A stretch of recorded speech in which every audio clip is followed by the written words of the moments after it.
RSS తరహాలో ప్రజల్ని కలవండి, పథకాలను క్షేత్రస్థాయికి తీసుకెళ్ళండి. కేవలం మీడియా, సోషల్ మీడియాను ఎవరు నమ్ముకోలే మేడం. సోషల్ మీడియాను నమ్ముకుంటే మీ పార్టీ నమ్ముకున్నది.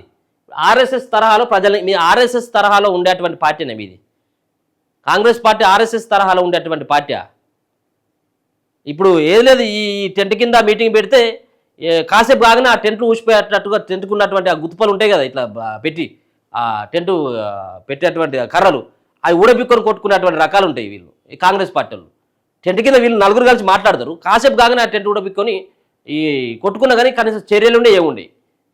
మీనాక్షి నటరాజన్ గారికి ఇంకా కాంగ్రెస్ పార్టీ, తెలంగాణలో ఉన్నటువంటి కాంగ్రెస్ పార్టీ నేతల యొక్క అసలైనటువంటి భాగవతం ఆమెకు తెలిసినట్టుగా లేదు. అంటే ఆమె కొన్ని దిక్కులు చేయొచ్చు, కానీ అన్ని వేరు. ఇక్కడ ఉన్నటువంటి తెలంగాణలో ఉన్నటువంటి రాజకీయ పరిస్థితులు వేరు, రాజకీయ నేతలు.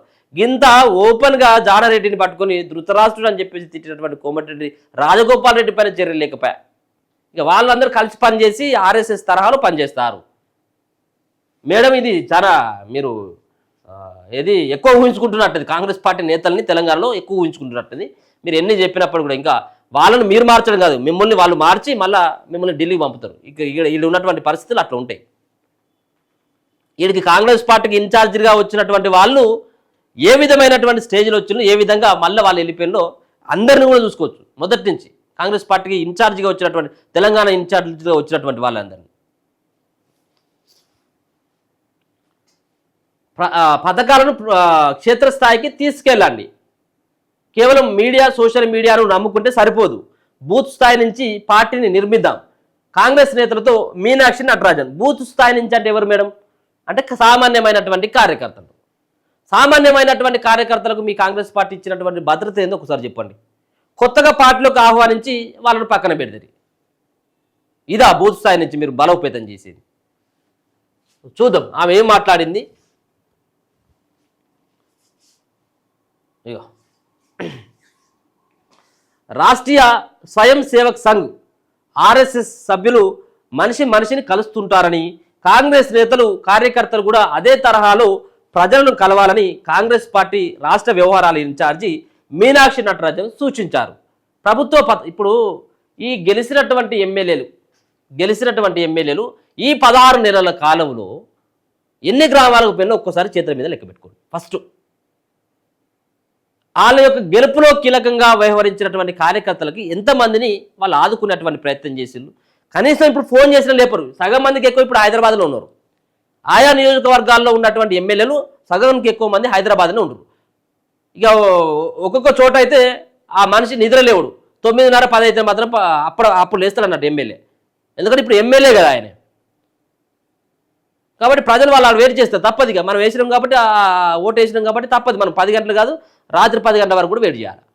సో మీరు ఫస్ట్ ఏంది, ఎమ్మెల్యేలు కానీ మంత్రులు కానీ ప్రజలు కలిసేటువంటి ప్రయత్నం చేయాలనేది మీనాక్షి నటరాజన్ గారి యొక్క మంచి సూచన కాదనట్లేదు. కానీ అది సాధ్యపడుతుంది అనేది ఇప్పుడు అది $1 మిలియన్ ప్రశ్న.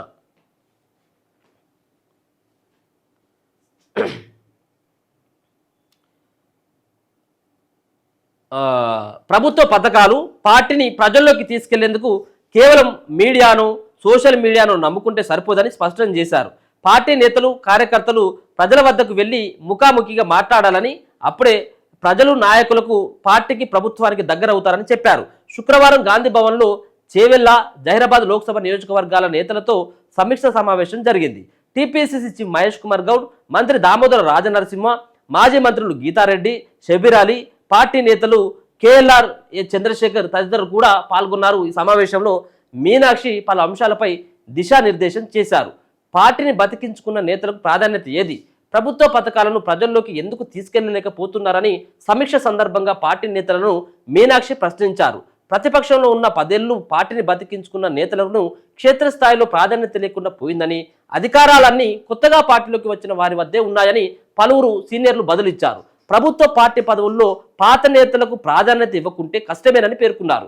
ప్రజల్లోకి చొచ్చుకుపోవాలంటే నేతలు, కార్యకర్తలకు ప్రభుత్వ పదవులు, పార్టీ పదవులు ఉండాలని, అలాంటివేమీ లేకపోవడం సమస్యగా మారిందని కొందరు నేతలు పేర్కొన్నారు. వీలైనంత త్వరగా స్థానిక ఎన్నికలు నిర్వహించాలని కోరారు. పాత, కొత్త నేతల మధ్య సమన్వయం కోసం ఒక పరిష్కార మార్గాన్ని ఆలోచించాలని సూచించారు. దీనిపై మీనాక్షి నటరాజన్ స్పందిస్తూ, సీఎం రేవంత్ రెడ్డి విదేశీ పర్యటన నుంచి వచ్చాక ఆయనతో మాట్లాడి ఈ సమస్యకు పరిష్కార మార్గాన్ని ఆలోచిస్తామని చెప్పారు. పార్టీని నమ్ముకొని ఉన్న వారికి పదవుల్లో ప్రాధాన్యత ఉంటుందని హామీ ఇచ్చారు. ఎన్నికలప్పుడు హడావిడి బూత్ కమిటీలు వేయడం కాకుండా ఇప్పుడే గ్రామస్థాయి నుంచి పార్టీ నిర్మాణం చేపడతామని, దీనితో స్థానిక ఎన్నికల్లో కూడా ప్రయోజనం ఉంటుందని చెప్పారు. కాగా చేవెళ్ల లోక్సభ స్థానంలో కాంగ్రెస్ ఓటమికి కారణాలను మీనాక్షి ఆరాధీశారు. వచ్చే లోక్సభ ఎన్నికల నాటికి బీజేపీని ఓడించడమే లక్ష్యంగా పనిచేయాలని పార్టీ శ్రేణులకు సూచించారు. టీపీసీసీ చీఫ్ మహేష్ కుమార్ గౌడ్ మాట్లాడుతూ నాయకులు పార్టీ లైన్ దాటితే చర్యలు తప్పవని హెచ్చరించారు. ప్రభుత్వ అభివృద్ధి కార్యక్రమాలు ప్రచారంలో వెనుకబడిపోతున్నాయని పేర్కొన్నారు. పార్టీ నేతలు కార్యకర్తలు సమన్వయంతో పనిచేసి అభివృద్ధి సంక్షేమ కార్యక్రమాలను ప్రజల్లోకి విస్తృతంగా తీసుకెళ్లాలని నిన్న మాట్లాడడం జరిగింది. దీంట్లో 2-3 అంశాలు మనం మాట్లాడాలి. ముందుగా కొత్తగా వచ్చినటువంటి నేతలకు ప్రయారిటీ ఇచ్చుడు ఒకటి. రెండో అంశానికి వచ్చిన తర్వాత ప్రభుత్వ పథకాలు ముఖ్యంగా కొన్ని తీసుకొచ్చినటువంటి ఏదైతే సన్న బియ్యమే కావచ్చు, రుణమాఫీ కావచ్చు, కొన్ని ప్రభుత్వం తీసుకొచ్చినటువంటి పథకాల పట్ల ఆ సంబంధించినటువంటి ఆ మంత్రివర్గంలో ఉన్నటువంటి మంత్రులు ఏ విధమైనటువంటి ప్రభుత్వం గురించి అలాగే ప్రభుత్వ నిర్ణయాలని ప్రజల్లోకి తీసుకువెళ్ళేటువంటి ప్రయత్నం చేస్తూ ఉన్నారు. అంటే జీరో. ఎందుకు చేస్తలేరు అంటే ఇక్కడికి ఎవరికి వారే ముఖ్యమంత్రి కదా. ఇప్పుడు ఈ ప్రభుత్వంలో సన్నబియ్యం సంబంధించిన పథకాన్ని ఇది ఎక్కువ మొత్తంలో ప్రచారం చేస్తే ఇది ఎవరికి ఉపయోగం? పార్టీకి ఉపయోగం అయినప్పటికీ కూడా రేవంత్ రెడ్డికి ఎట్టి పరిస్థితుల్లో ప్లస్ కావద్దు. ఇది రేవంత్ రెడ్డి వీళ్ళ టార్గెట్ ఈ ఉన్నటువంటి మంత్రివర్గంలో ఒకరిద్దరికి ఎట్లున్నదంటే రేవంత్ రెడ్డిని ఎట్టి పరిస్థితుల్లో కొట్టేయాలి, మనం ఆ చీరలో కూకోవాలని చెప్పేసి ఉన్నది. కాబట్టి ఈ ప్రచారం ఎందుకు చేస్తారు? వాళ్ళు చేయరు, అది కన్ఫామ్గా చేయరు. అది ఫస్ట్ వీళ్ళను ఆ దారికి తీసుకురావాలి. మీనాక్షి నటరాజన్ గారు ఫస్ట్ మీ మంత్రులను ఆ దారికి తీసుకురండి. ఎప్పుడు చూసినప్పుడు కూడా ఆ సీటు పైన ఆంక్ష మాత్రమే. ఒక కన్నుతో మాట్లాడుతూ మీటింగ్ పెట్టినప్పుడు కూడా ఒక కన్నుతో చూస్తూ ఇంకో కన్నంతా కూడా ఒకరిద్దరు సంబంధించిన మంత్రులది ఆ సీఎం సీటు మీద కనబడతా ఉన్నది. సో అది ఎట్లా కొట్టేద్దామని దానిపైన దృష్టిని తప్పించి ఈ ప్రభుత్వ పథకాలను దగ్గర తీసుకుపోతూ ప్రజల దగ్గరికి, లేకపోతే కార్యకర్తల దగ్గర ఏ విధంగా కలుద్దాం ఆ ఆలోచన ఎక్కర్లేదు మేడం. ఇది ఏంటిది మేడం? ఇది కాంగ్రెస్ పార్టీ, ఇది తెలంగాణ కాంగ్రెస్ పార్టీ, ఇది అంతర్గత ప్రజాస్వామ్యం అని చెప్తారు. మీరు ఎవరు మహేష్ కుమార్ గౌడ్ చెప్తా ఉన్నాడు కదా, ఇది అంతర్గత ప్రజాస్వామ్యం ఎక్కువ, మేము ఏమైనా మాట్లాడుకోగలుగుతాం, కాంగ్రెస్ పార్టీలో ఆ విధమైనటువంటి స్వేచ్ఛ ఉంటుంది. ఇక్కడ మళ్ళీ ఏమని చెప్తా ఉన్నాడు? లైన్ దాటితే చర్యలు తప్పాయి. ఏది నాయకులు పార్టీ లైన్ దాటితే, మరి ఇప్పుడు దాటినటువంటి లైన్ దాటి కాదు, వాళ్ళు ఎగురి దునికి మొత్తం లైన్నే మలిపిళ్ళు, ఆ లైన్నే మొత్తం తూడ్చేసిళ్ళు. వాళ్ళ పైన ఏ విధమైనటువంటి చర్యలు తీసుకున్నారు మీరు ఒకసారి చెప్పుర్రి. గూడెం మహిపాల్ రెడ్డి మరి ఏమన్నాడో ఇక నేను నా నోటితో చెప్పలేను. ఇక అండ్రాటి మాట అనే ఏమన్నాడు తెలుసు కదా. ఇక గూడెం మహిపాల్ రెడ్డి మీ పార్టీని పట్టుకుని ఏమన్నాడు? డాష్ అని చెప్పేసి అన్నాడు. మరో పక్కన చాలామంది సంబంధించినటువంటి వాళ్ళ యొక్క పరిస్థితి బాగాలేదు. దానం నాగేందర్ సంబంధించినటువంటి విషయంలో ఖైరతాబాద్ సంబంధించినటువంటి చాలామంది ఆయన పార్టీ రాకను వ్యతిరేకించే, మరొక పక్కన ఫార్ములా ఈ రేసు సంబంధించినటువంటి దాంట్లో మీరు విచారణ చేస్తూ ఉంటే అది మంచిది అని ఆయన చెప్పే. మరి ఎక్కడ ఈ పార్టీ లైన్ మీరు ఇచ్చినటువంటి మీ గీతను దాటినటువంటి వాళ్ళపైన ఏ చర్యలు తీసుకున్నారు? కడియం శ్రీహారిని తీసుకొస్తారు, అక్కడ వాళ్ళ బిడ్డకు టికెట్ ఇస్తారు. వాళ్ళ బిడ్డకు టికెట్ ఇవ్వడం ద్వారా ఆమె ఎంపీగా గెలిచింది కాదనట్లు, కానీ మీ పార్టీ పైన ఎంత డ్యామేజ్ అయ్యిందని ఒకసారి గుర్తుపెట్టుకోరు. మీరు మీ డిక్లరేషన్లో ఉన్నది కడియం శ్రీహారి ఇంట్లో ఆయన ఎమ్మెల్యే బీఆర్ఎస్ పార్టీ నుంచి మళ్ళీ ఇప్పుడు కాంగ్రెస్ పార్టీ కండవ కప్పుకున్న వాళ్ళ బిడ్డ ఆమె ఎంపీ.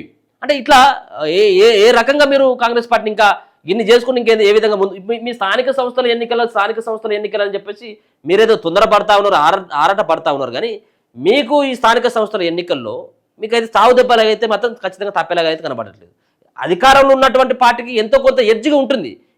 ఏ పార్టీకైనా కానీ రాష్ట్రంలో అధికారం ఉన్నటువంటి పార్టీకి స్థానిక ఎన్నికల్లో పట్టు ఉంటుంది ఖచ్చితంగా.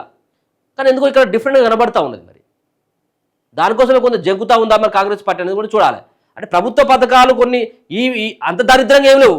గతంలో 10 సంవత్సరాల్లో చేయనటువంటి కూడా ఇప్పుడున్నటువంటి పార్టీ చేసింది కాదనట్లేవు. కానీ దీన్ని ప్రచారం విషయానికి వచ్చిన తర్వాత ప్రచారం చేసుకోవడంలో విఫలమైపోయిన ప్రతిపక్షాలు విసిరాల్సినటువంటి సవాళ్ళకి జవాబు చెప్పేటువంటి నాదని కరువైపోయింది కాంగ్రెస్ పార్టీలో. ఇది పెద్దగా వచ్చినటువంటి ముప్పు. సో దీనిపైనే మరి మీనాక్షి నటరాజన్ గారు అయితే చెప్తా ఉంది, కానీ అవి చెప్పేటువంటి ఆలోచన మంచిగా ఉన్నాయి, కానీ చేతలకు వచ్చిన తర్వాత ఎవరు చేస్తారనేది ఇప్పుడు పెద్ద సమస్య ఇది.